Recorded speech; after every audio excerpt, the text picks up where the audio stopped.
Hi, I'm Tessa. I'm an acupuncturist from Penryn in Cornwall, and I'm talking to you today at the beginning of COVID-19 virus, or the beginning of it coming into Cornwall, having already taken hold of numerous places before. So I'm talking to you. Well, why am I talking to you? I'm talking to you because I'm no longer treating in one-to-one sessions, and I feel that there's a lot of displacement and abandonment and a real feeling of unsettledness that has been coming from practitioners starting to close down their practices temporarily, while we all go about individually adjusting to what it is that our place is, how we can best be useful, and how best also to go about it for ourselves and our family over the next few weeks and coming months. So this is really a video to, I hope, give some home help techniques that you could use on yourself as part of a practice of self-massage and self-palpation of points in order to help regulate certain systems in your body. And also for use on maybe your children or those that you're loving and caring for when you're already exposed to the virus, and you're wanting to care for that person and help relieve them as best you can from their symptoms whilst they hopefully rally round and start to heal themselves. So I've done a series of clips, some with my husband, some with my sons, just to give you an idea of some of the things that you can do to help strengthen yourselves and the others around you, so your systems. So something about COVID-19 to note is that it's very contagious, and it seems to take hold of the body very quickly. And people of differing ages respond in differing ways, but the most vulnerable are the elderly or with pre-existing medical conditions and vulnerabilities. So, bearing that in mind, I think the biggest thing that I would like to talk about is not having fear or feeling what really is within our bodies. And I think what happens in a fear response tends to be that we disassociate. So we come either up in our bodies, so that we live in our kind of chest upwards or our neck upwards, depending, or we completely disassociate and go out of our bodies. And this is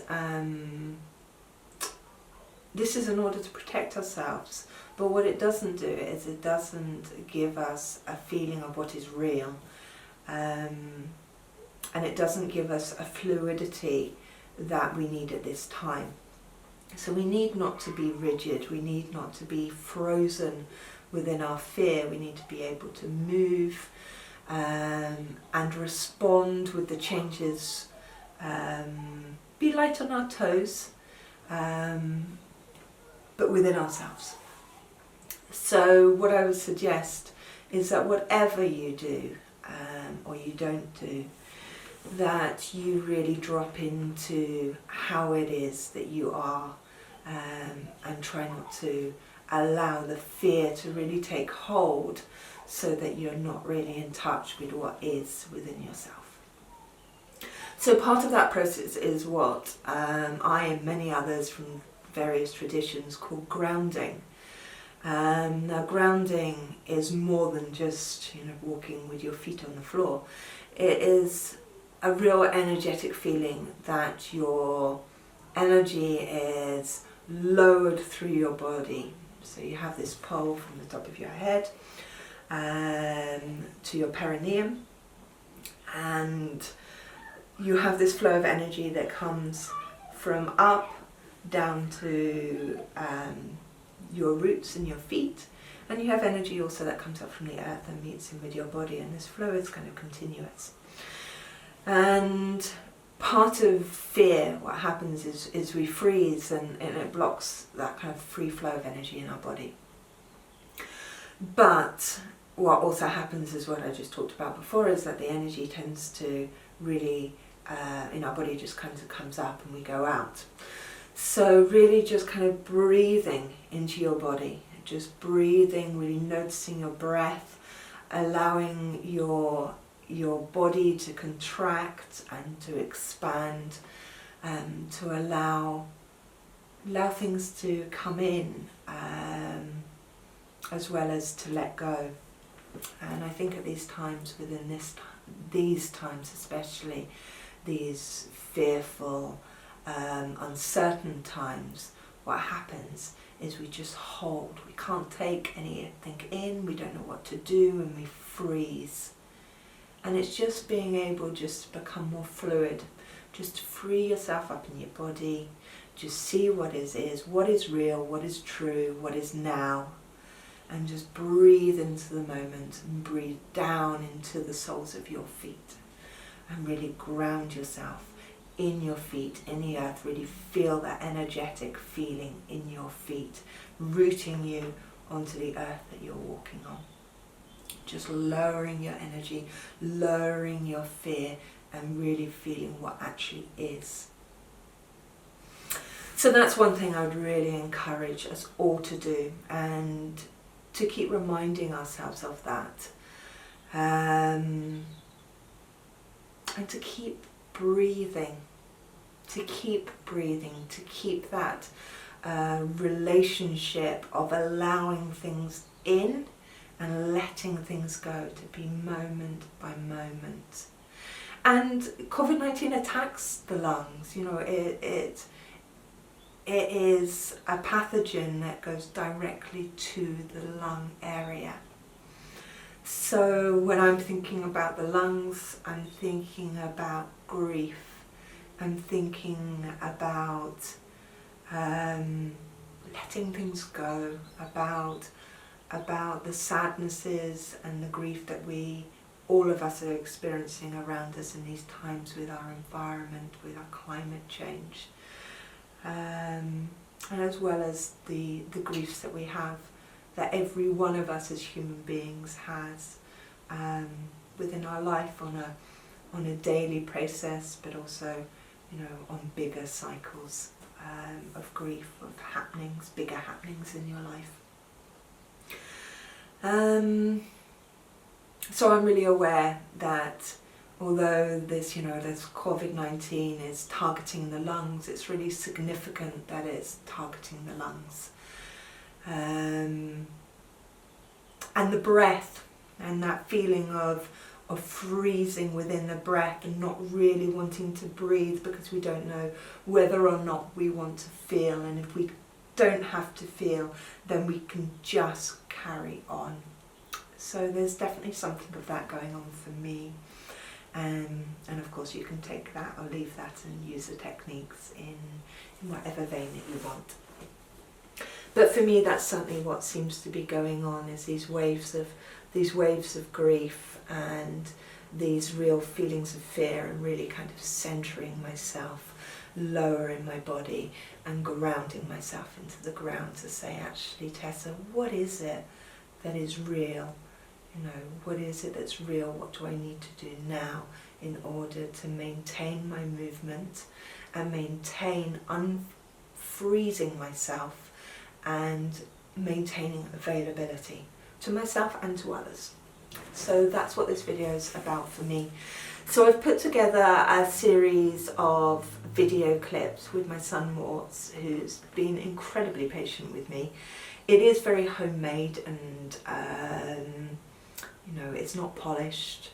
It's quite real and quite human, and with faults and flaws like I am. But I hope that it is useful to allow a feeling that you can do something for yourself and for others.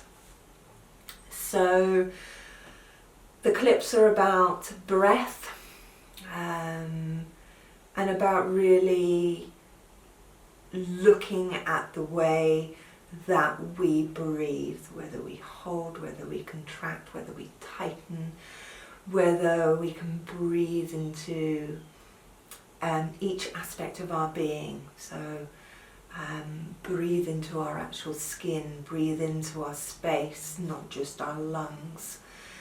And looking at the ways that we can really hold our lung energy down deeper in our body. And the lungs have a really intricate relationship with the kidney energy, water energy within Chinese medicine.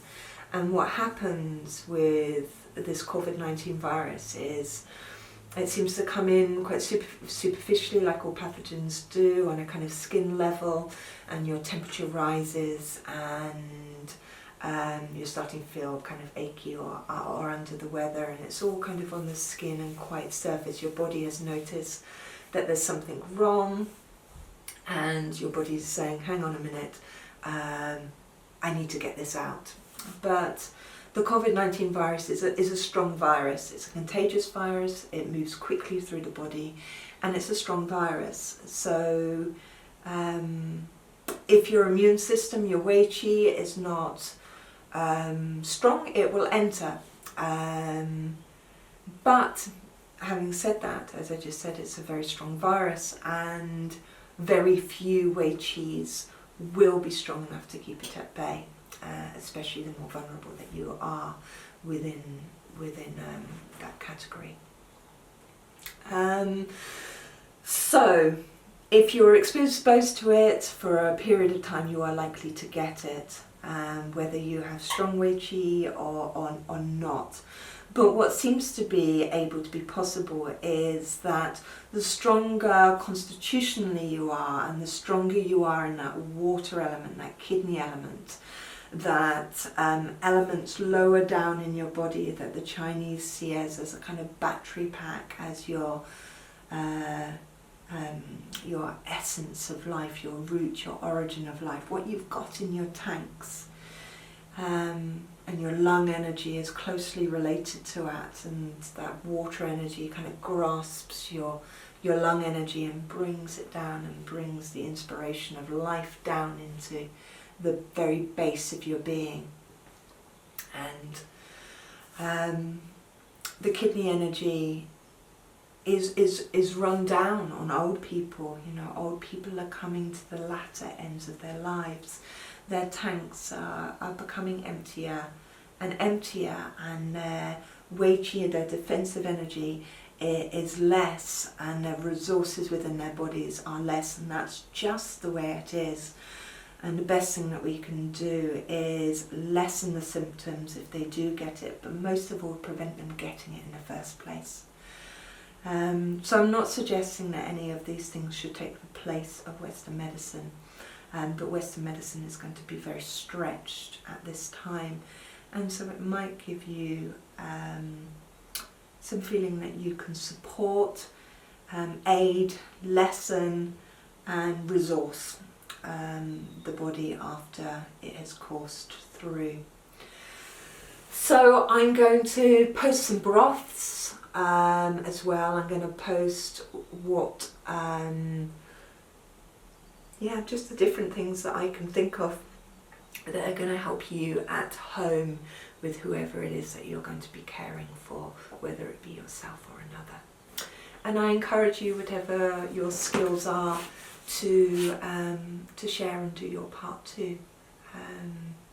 We are all valuable. So that's all I think. That's all I wanted to say about it, as these series of clips are not meant to be anything other than something that strengthens you within your care for another. I hope it's of help.